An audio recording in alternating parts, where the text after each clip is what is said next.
you check the children. Show a little match sometimes. Hi, I'm Chucky. Wanna play? Sometimes. That is better. You're gonna need a bigger boat. Hey everyone, welcome back to the Horror Show. I'm Cecil Laird. Robert the Wolfman. And we are here to do another dual review. It's tied up with some other Patreon reviews that we're doing. We're covering the Lake Placid series and the Anaconda series, and then we're going to get back to the Wrong Turn series. But for now, we are finishing up the Anaconda series. Well, technically there's one more movie, but that's going to be with the Lake Placid reviews. Yeah. So today we are going to be reviewing Anaconda 3 Offspring, and then Anaconda 4... Trail of Blood. Trail of Blood. All right, cool. So yeah, this is one that I think that they might have shot both back to back because it came out in 2008 and 2009, and it had two of the same stars returning, which is what they did with Lake Placid 3 and 4 that's as true. well. Yep. So, no, that's true. Yeah, I think that's probably the case to what happened here. And I think honestly, those ones were also done by Stage 6. It's probably true. I think yeah. So this one actually continues the story of the Blood Orchid, or at least the idea of the Blood Orchid. None of the characters from the last movie come through, but the idea of that Blood Orchid, which was essentially the flower fountain of youth that people were trying to get because it stops blooming after a certain period of time, and it's only once every 7 years. And so this one starts off with a company that has somehow been able to reproduce the Blood Orchid, and they are funded by a billionaire played by John Rhys Davies, who played Gimli in the Lord of the Rings movies, if you want to know who I'm talking about. The dwarf, by the way, character. And so he plays the billionaire in this that funds this lab because they are trying to use a anaconda and the Blood Orchid to simulate create a serum that will be essentially the fountain of youth that you can inject. Yep. And while they're doing this, hubris gets the better of John Rhys Davies, and his scientists don't react quickly enough, and there is a breakout of both the female anaconda and the male anaconda that we find out later in the film has impregnated the female. The female is pregnant and due to have eggs sometime soon. But just so you guys know, we're not going to take a ton of time on these films because they weren't great. So we're not going to dive too deeply into them. But that's the setup. The snakes escape, and a hunter played by David Hasselhoff, of all people, is called in to try and hunt down the snake and try and get them before the babies are hatched. Do the snakes hassle the Hoff? Yeah, we'll find out. The lead Amanda is played by Crystal Allen, and she also returns for Anaconda 4. So her and John Rhys Davies are the ones that play their same characters, plus one other character that escapes with one of the Anaconda babies briefly. at the end. And then he's studying them at the beginning of 4. But yeah, that's the long and short of part 3. They escape the lab, and then they have to be hunted down by the scientist and the poachers, essentially. And it's bad. It's super bad. This movie's so bad and so boring for only being an hour and a half. And somehow the CG is getting worse. Well, not somehow. Clearly, the budget has gone down, so they don't have nearly as much money to spend on it. So anytime you see a snake moving, there's no displacement. It doesn't match the lighting of the scene. There's no displacement underneath it at all. It's just silliness. It's a lot of shots of like the snake turning in frame and then like looking at someone before launching at them. There's a lot of those shots in both of these movies. And just back to that turn and that little snap. That's what it. Yeah, that little snap scene is like, someone. I get you. Yeah, I'll get you. I'm Snake. That's what I do to my son. I'm gonna get you. Yeah, no, a lot of that, and and the funny thing is, this was the one where this was a head-loving snake. This was the Venom of snakes, because Venom likes to eat brains, and this snake ate so many people's heads in this movie. Like, just their heads. Literally. Like, well, that's what like a comment I had made to Cecil when we were watching this movie. So it's like, from how Anaconda to even Blood Orchid was, for like how the snakes acted and like hunted, these have now basically became like slashers. Like, they're not even, like, he's not even necessarily... They always kind of were. Well, They pick people off one at a time. It was, yes, but not in the sense of they would literally, like a maim kill kind of thing, or like a bite your face off, and then I'm going to move on to kind of thing. It's like... Yeah. It ate the person, and it went... and then it comes back. Like, that's the terrifying thing. It's like, it leaves and it comes back. Not that it's fucking... quick snap, and it's like, oh, 3 people are all of a sudden it moves dead. so fast too. It's stupidly fast. It's crazy fast. And let me tell you, the acting is at a series low in this one. This is the worst acting in the whole series, because the quote-unquote military guys are clearly just friends of the filmmakers or something, because they were really bad. Really Especially this white dude that wore these colored glasses and a bandana and just looked ridiculous the whole time. And like, there was stupid things like when the snake it goes to snake vision a lot, right? So there's snake vision, which snake vision is always slower than the snakes are actually moving from the other camera angles. But when snake vision happens, it's coming up on a dude, and the dude is like spraying his machine gun as though there's not a snake right in front of him. Like, it's not a ghost snake, and he's just spraying and praying. There's just so much stupid in this movie. So much stupid. Hasselhoff is so dumb. And like, there's spoilers, but there's a reveal towards the end where he's like working with the billionaire or something. Like, he's betraying the main people, and it's just so stupid. This movie's so stupid. Yeah, I have no good things to say about this movie. I actually felt like I started nodding off a couple times in between this, just because the unnecessary flashbacks of scenes we had literally just seen 5 minutes prior. Yep. This girl has so much PTSD. They actually do more flashbacks to this movie in the beginning of the next movie. It's so stupid. Yeah, I know. There's nothing good, like unnecessary flashbacks. The placement of where they say that they are.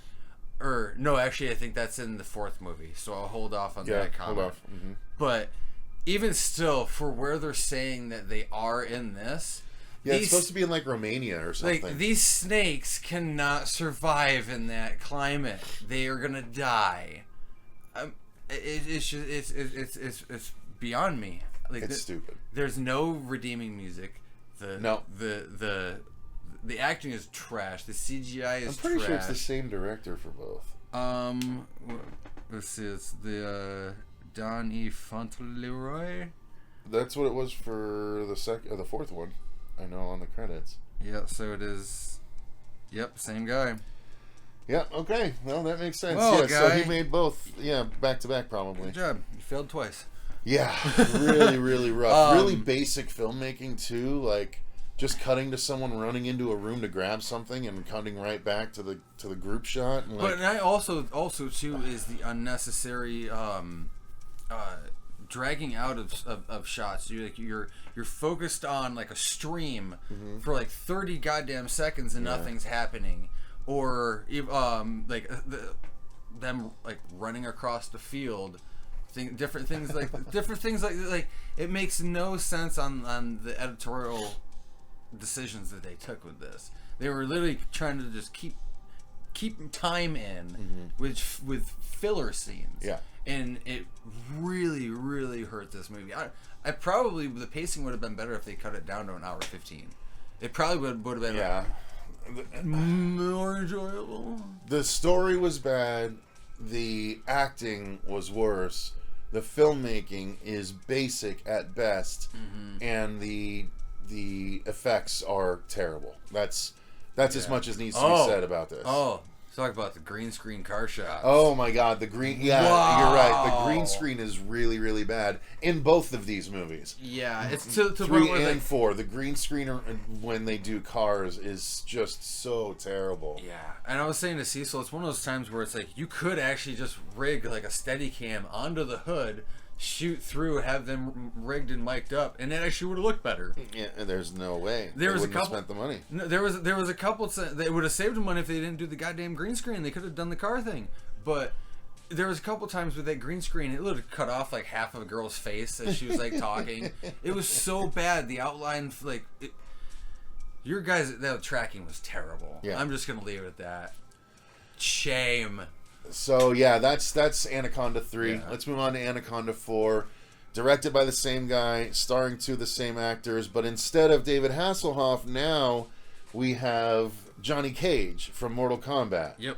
Lyndon Ashby. Also Teen Wolf. Also Teen Wolf, yep. Yep. Played a great role in that. He's a good actor. Yeah, he And knows honestly, what he's doing. And he was okay in this too. Like he Yeah. was the best actor in this. So yeah, it's we find out that the dude that escaped in the last movie with one of the babies. By the way, yeah, the snake does have its babies, but we don't see the babies do anything except swarm around Hasselhoff before he gets blown up. Truth. So yeah, but one of the babies is taken, and we see that dude that took the baby at the end of 3. He is studying the snake now at the beginning of 4, and he's also cultivated blood orchids in this forest lab that he has, and basically the girl Amanda from the last movie is still trying to hunt down the snakes and stop everything. Meanwhile, John Rhys Davies has hired a whole new group of mercenaries to try and kill her and anyone that's going to stop him from getting the serum that is being worked on by his scientist. Let's talk about one of like the Terminator look when he walked in. It's oh my god, yeah, all black Yeah, he's like motorcycle leather gloves, pants, leather jacket. motorcycle gloves, Yeah, and, but he and gets out of a car. black Ray-Bans during like when he's inside in a giant mansion. It was so bad. Yeah. So like the characters were terrible. The acting once again is really bad, but because of Lyndon Ashby, it's raised a bit. There were a couple like his girlfriend character. She actually wasn't bad. She was okay. She was not bad. It's funny though. He played he was part of like a group that everyone was. It seemed like they were about 10 years younger than him, but nonetheless, he was hanging out with them, and it was funny enough. But he did a great job for the material that he was given because it was piss poor material. Very little material. And the way they up the stakes in this is the serum that's finally been created. It allows the snake to regenerate almost immediately. So whenever it has its head blown up, because it happens a lot, it grows back almost immediately, and so the snake is essentially shakes it off and then slithers away. And it hisses, or not only hisses, it like screeches now too. Yeah. Well, look, some clicks and everything. Yeah, it has predator clicks during snake-o-vision, and then it screeches now too, where it's like it does that shit. And well, okay. In fairness, like it did kind of have so like bad. a hissy, they kind of like screech kind of thing in the first original Anaconda. Did it? Okay, I can't remember. It that. was, but it was more subtle. it was scarier. It wasn't Fair enough. shitty. Yeah, it was really bad. Really bad. The effects are just as bad as in the last one, except a couple. I noticed. Well, one shot I noticed that as it was slithering, they moved a couple of leaves where it was slithering. Other than that, there was no other time I can recall where it actually interacted with the environment. It was just so bad. Yeah, The filmmaking wasn't great again. Yeah, again, like the 3 and 4 of this series, something happened. Like I don't know, man. Like. Look, the 5th one, Anaconda versus Lake Placid, or Lake Placid versus Anaconda, it's not better. And that's the next one we have to watch. I know. We only have 2 movies left before we're done with these series. Yeah, I know. Lake I Placid know. versus Anaconda and Lake Placid Legacy. Again, like for your bee loving like monster fans and everything, like you guys, like some of you guys will have your guilty pleasure to enjoy this. That's awesome. Again, like the pythons, like the boa stuff like that, boa versus python. I like, again, those are really dumb, shut your brain off like creature features. I enjoy them. Like they're fucking terrible. Yeah. But some are better than others. Like typically the first ones that would come out. So yeah, I mean that's as much as we can really say about it. It doesn't resolve in any way because the creature's, the snake's head, it blows up completely and then it has reformed completely in the last shot of the movie. Just bad, not good. Things that make you go. Yeah, technically that snake's still out there, so watch out, guys. Yeah. Okay. There's another thing I want to touch on. Okay. This fucking design of this snake. Oh yeah, it looks like an arrowhead. Not even that, but it looks like a dragon. Yeah, a little bit. Like it's straight up just whatever the little Chinese dragon thing. That's straight up what it looks like. With like the brows were just way too like bony and like it was like the white out eyes. How the fuck you gonna see if you have like cataracts? Heat vision ain't gonna do shit. Anyways, I digress. Yeah, no, just another bad thing. We're done with this movie. On to the next. Yes. So thank you guys very much for watching. Thank you to all of our patrons for supporting the channel the way that you do. Until next time, I've been Cecil Laird. Rob the Wolfman. And remember, stay scared.